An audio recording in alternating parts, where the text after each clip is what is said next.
Okay, hello everyone. This is John Stamreich, and if you're listening to this, you are curious about what you just read about the three candidates that I am going to be endorsing for school board. Uh, it is Sunday the 24th, I believe, and I will safely tell you that uh, by the evening of the 26th, I am going. My plan is to go and cast my votes and be done. Okay, having to talk with people about how I came up with stuff in a civil manner and everything else, and I'm sure people will have ideas of how they came up with theirs. Fine. Um, I came up with mine based on a variety of things. Um, I am calling my slate the problem solver slate. Okay. They didn't come up with it. None of the three that I'm endorsing, recommended, whatever. After looking at how these three candidates were engaging with their opponents and everything else, I believe that despite the fact that there are different camps supporting each one of them, and that there are, I believe that everybody listening to this is supporting at least one of the candidates, maybe two of them. Um, I'd be surprised to find a lot of people supporting all three of them yet. So maybe this is helpful for you. In a minimum, you'll kind of understand where I'm coming from in all this. And if you're just watching this to kind of create some digs on me, whatever. Um, One of the things, my resolutions this year was to get rid of a lot of toxic stuff that I had gotten involved in, as many others did in 2020 and half of 2021. I think a group of us kind of realized that, and um, it's been a good break from a lot of that. I've been very blessed to have a lot of friends, um, both in the Frisco veterans community. A lot of my brothers and sisters have been a very big source of help. My Elks Lodge in Denton, my brothers and sisters out there have been fantastic in helping me focus on what's important. My priorities are, as you know, I do a lot of stuff in the Naval Academy, my alma mater. Love meeting the high school kids every year who are applying. Um, but veterans, disabled kids, and scholarships are what I do at the Elks and many others. And those are my priorities. Well, those are my second priorities. My first priorities are my two beautiful daughters and my wife. I'm here in Texas for them, and Texas and Frisco in particular have done a lot to improve our life, and so I am grateful. And it doesn't mean I want to just sit around and say, hey, nothing needs to be looked at, nothing needs to happen. Um, Anybody who's lived in society longer than 2 years understands that if you don't continuously work to keep your society improving, look for certain issues that are coming about or whatever. So the next thing you know, you've got a lot of problems. So with that, um, I am looking forward to talking about why. Just to run down the three places. Place one, I am endorsing Angela Dunsford. In place two, I am endorsing the incumbent Natalie Hebert. And in place three, I am endorsing Stephanie Elad. And all three of those endorsements bring challenges. There are going to be critics who are friends of mine for all three of those, whatever, and that's okay. But I'm here to tell you right now why I've decided on those three. And I've actually made a little list to make sure I try to keep things moving along so that this isn't a 35-minute video. I base it on a few things. One, um, if a candidate believes that there are no new problems that will arise, why are they running for school board?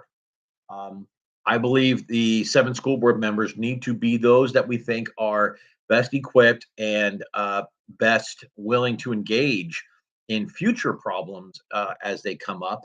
Um, if everything is hunky dory and there's never going to be any problems, and we're just going to run the status quo, whatever, let's just have, we'll just hand it off to the superintendent, and they can all go off and do nothing. And I think that there are more than a few in this community who think that's exactly what's been going on. And my inquiries have come to the realization that's kind of a half truth. Um, uh, um, I think a lot of those in this community understand that uh, when they have had issues come up, whatever, depending on if you're in a certain social group or a certain thing, you may have access to um, most of these board members or whatever. Okay. I will tell you right now that if you're not necessarily in one of those groups and whatnot, um, Natalie Hebert has been the one who's responded to you, most likely. I have yet to find an example of any of the other school board members, and that includes both Gopal, who's running for reelection, and any of the others that they'll be returning, um, sending a reply to any of those that I know who have brought up a concern or whatever. All of them have either had no response, or the person who has responded to them is Natalie Hebert. Okay. The ones that had no response, likely you have to realize Natalie Hebert cannot be the one responding to everybody. Okay. And she needs help. And she is a good, loyal trooper to the rest of the board and everything else, and everything else. But I will tell you right now, I will say it if other, by making her the one that has to take all the arrows, that has to take all the heat for what's going on, because she's actually willing to go on Facebook or to send the response emails and actually dive into what problems other people are facing. I believe there should be 7 people doing that. All right. And it shouldn't matter whether they're part of a certain community, or they're part of a certain friend group, or they're on a certain other committee, city committee, or whatever. It should not matter. All right. And in fact, that is one of the reasons why Angela Dunsford is actually running, and specifically why she is running against Gopal. Okay, she didn't just eeny meeny miny mo and pick place one. Okay, she had been trying for months to ask him about a particular set of issues and things. No response. No response.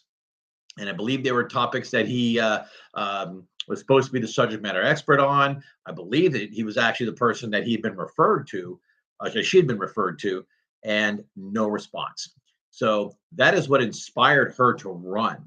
Okay, I understand, that you may think that, okay, there's a whole big thing, and yes, I did find out that she had originally started attending a similar group that I had attended to, and just like her, at some point she was realized that this wasn't the group for her. In my case, that group decided that me wanting to talk to incumbents like Natalie Hebert and talk to our school board president and others before blindly saying, let's come up with a slate to run against them. That wasn't something I was willing to do, and it's not something that Angela was willing to do. She wasn't, so she independently came to the conclusion that she needed to run. She's brought up issues such as what's going on with ILA, you know, one course for everybody, as opposed to what you see in social studies where there's 8 different varieties and things. There needs to be multiple tracks for different students, whatever, because depending on what that student is looking to do in the future, they need to have the choice as to whether they want to continue accelerating up into advanced levels or whatever, or like me being the engineer, English, this is what ILA is, right? Was the, hey, I just need to get whatever the state requires for me to get the B, and GPA looks good or whatever. Make sure I'm properly set up, whatever. But I am not planning on becoming a literary poet or a writer or any of that regard. And so that is one of the things that Angela is really fighting for, is that whole sense of, hey, we need to look at these kind of things and say, hey, yes, there's a lot of things the school doing, the district is doing well, but we have some other issues and they can't get ignored. Okay. So that's why I'm supporting Angela Dunford in place one. It's also why I am supporting Natalie Hebert in place two, because she has actually been the one to have the conversations. Do I always agree with everything she sends me? No, but she doesn't just send me emails to poo me off and say, okay, check the box, I responded, whatever. She generally wants to know what my concerns are. I believe that's the case that the other parents and others have told me as well about her. She has that reputation, and that reputation that needs to be rewarded. And this is why I'm hoping that my friends and those that believe like me will realize that if we lump her in with the other school board members that are not responsive, then why bother being responsive? We need to encourage the good. We need to encourage the people who maybe they're not totally lockstep with us on all the stuff, whatever. But let's have that discussion. Let's grab a cup of coffee at American Coffee and Tea, right? There you go, Judy. Okay, but let's grab a cup of coffee and have a discussion about it. It could be anything. There's a lot of good coffee shops in town. All right, so but that's the point, is being willing to sit down and learn about stuff. I have learned, some things from Natalie about how things are being run. She's learned more about some things from me, that some issues that we need to see, whatever. And that's why I am pleased to endorse her and hope that she will continue on, and that her style of engagement with both parents and teachers will become the standard. It needs to become the standard. Um, in place three, the reason why I'm endorsing Stephanie Elad definitely is because we're best buddies and everything else. Now, we have been friends for on and off for a time, but we've had major disagreements. The Families for Frisco group is still a group that I have a lot of issues with, and I won't go into all the details and history of it, but I had to put those issues aside and say, here are the three candidates for place three. Who is going to be the best person on the school board? Because someone is going to be elected. Okay. You can't say none of the above. And if none of the above wins, great, it stays blank. All right. So, yes, let's dispense with Timothy Soto first. You're a nice guy, Timothy. Great. But I watched your podcast with Steve Noskin, watched your forum performance, whatever. Um, I think you start. I think you need to start attending some school board meetings. I think you need to start. I think you need to learn what a superintendent is. I think you need to learn. There's certain things that you're brand new. Enthusiasm is great, but you're not ready yet. Okay, and it's not a personal dig or whatever. I'm not a precinct chair, so I'm not looking up people's registrations or whatever. You got time, man. You got time. Let's talk. Um, Dustin, Dustin, you and I have had our debates, okay? And it's centered around the fact that I'm not even sure if you're running your own. I'm not even sure if you're the candidate. The growing perception is that basically your two campaign managers are basically telling you what to say, what to do, and everything else, and you're just going to sit and kind of let them get you in. Okay. You can't do that.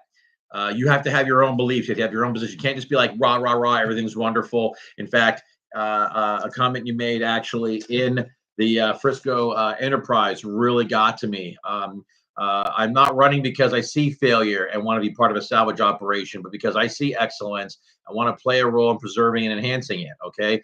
And yes, you do go on to say, do I think it's perfect? Already perfect? No. And no one's perfect, whatever. Okay. But there have been obvious problems, okay, that have been addressed. I mean, identified. Okay. Are they nuclear problems? No. But are they problems to be ignored? No. And to do that, just to basically say, well, I'm just coming on to continue on the status quo and keep things running smoothly. And I'm not really, I'm not, here for a salvage thing or whatever. But what that really tells me is you're not really a problem solver. Okay. That if there are problems, are you the person? What are you bringing to the table? You're talking here that your main role actually in our section is, I'm sorry, I should probably do it like this here. Okay. Is that you're coming in to be an advocate. Okay. To be an advocate to the uninformed parents. Okay. So basically your assumption is any parent who thinks there's a problem with Frisco ISD or has an issue with something within Frisco ISD, they're just not informed. Okay. And it's your job to basically let them know there's not really a problem. Everything's wonderful and fine. Okay. Um, that's a real insult to key parents. Okay. I have some particular priorities and things that I know aren't going to be high on the list of things because they're unique to my daughters. They're unique to my family. Okay. And I don't ask the school district to turn, on its head to address those. Okay. But I would like to have the school board members acknowledge that there are certain needs. If we're talking about know every student by name and need, like Angela Dunsford has pointed out, there needs to be a third step. What do we do about that need? And if the school district is not, if the school district is not the best district, to handle that need, poo-pooing that need, okay, and saying, nope, it must not be an important need is not the right answer. We need, if you truly care about these students, if you truly care about those in your district, you want to help resolve that need, even if you're not the best organization to handle it. Does it mean sometimes finding a private school or setting up a charter or something in the short term to address that need? It might be. If the school district decides that need is prevalent enough to create a program or something to resolve that need, great. Okay. It takes investment, it takes time. And sometimes, and I will tell you, as a doctor of supply chain management, I will tell you, sometimes the best thing to do is to outsource it. All right. You can, my business does not try to be the entire builder of every component of the products we make. We know there are subject matter experts for each of those components. Okay. And we seek to have those people take care of stuff. If there's certain special needs that another organization, private institution can do better, let's work with them, because then in return, I believe those organizations will do the same thing back to us, because they don't want to try to be all things to all people either. Most of these private organizations, most of these private education institutions have specialties and things that they want to be able to do. Okay. Many of them don't have sports. And if a student's going to go to one of those institutions, whatever, and let's say they want to play football, they want to play whatever, they need to be able to tell them, you know what, maybe you do need to go to Reedy or Wakeland, go Wakeland, it's my school. My point is or wherever, okay?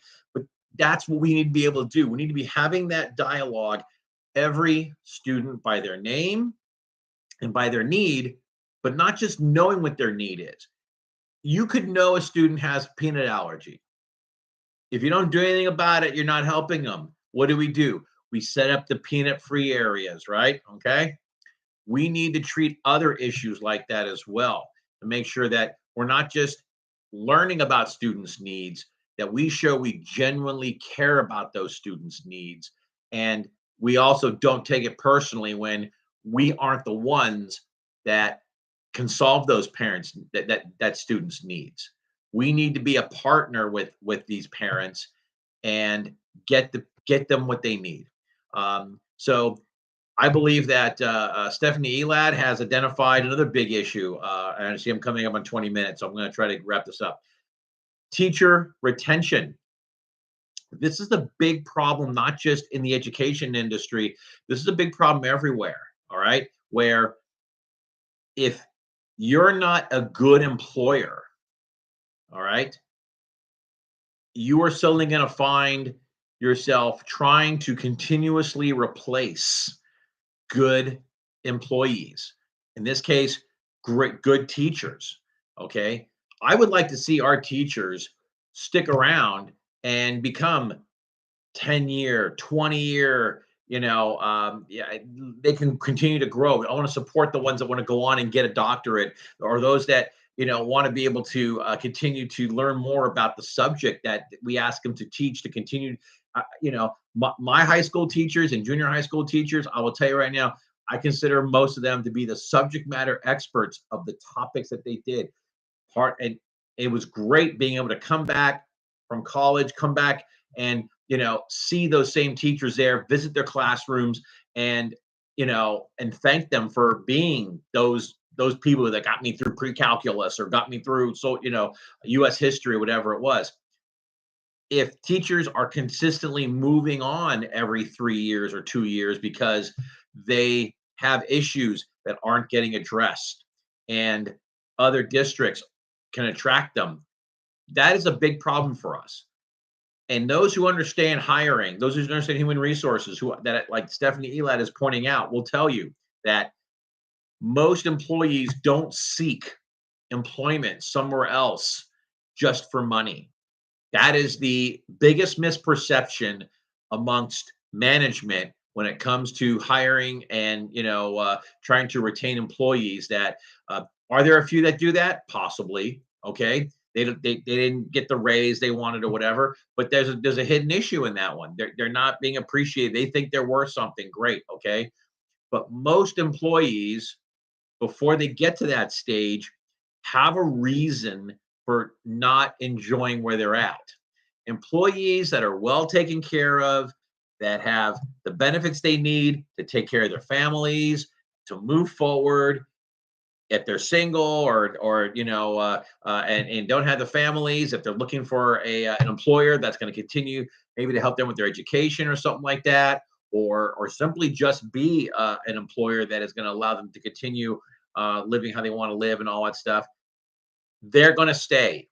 They're going to nurture that. Okay, they're not going to worry about whether they're making an extra $2,000 somewhere else or whatnot. Okay, that is going to be a comfort zone for them. Stephanie Elad, and I believe all three of these ladies understand that. I think Natalie Hebert pointed that out in the Frisco Enterprise as well. Angela Dunsford and I have had that conversation as well. And to wrap this up, I will tell you right now, the reason why I'm supporting these three candidates is because I believe that all three of them are going to be actively engaged in the dialogues that need to be had. Okay. Do I think that all these big issues that certain people are bringing up need to have big, huge 3-hour forums? No.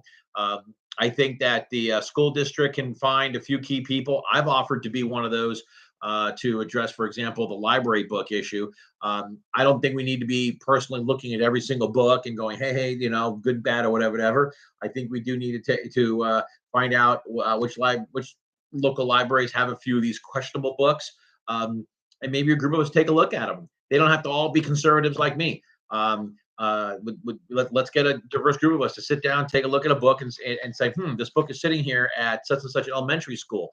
Is this really a book for K through fifth graders, or is this a book that we need to pass on to the middle school or pass on to the high school? Or maybe it's a book that we need to say, you know what, before you can check out this book should probably be labeled a parental permission book or something. Okay, that kind of stuff. I don't think we should be putting this on the librarians to handle all this. Okay, but that's an example, and I think there are other examples, and I think parents want to be involved in that. And so these three candidates in each of their races, I believe, will get parents involved. They have growing ideas.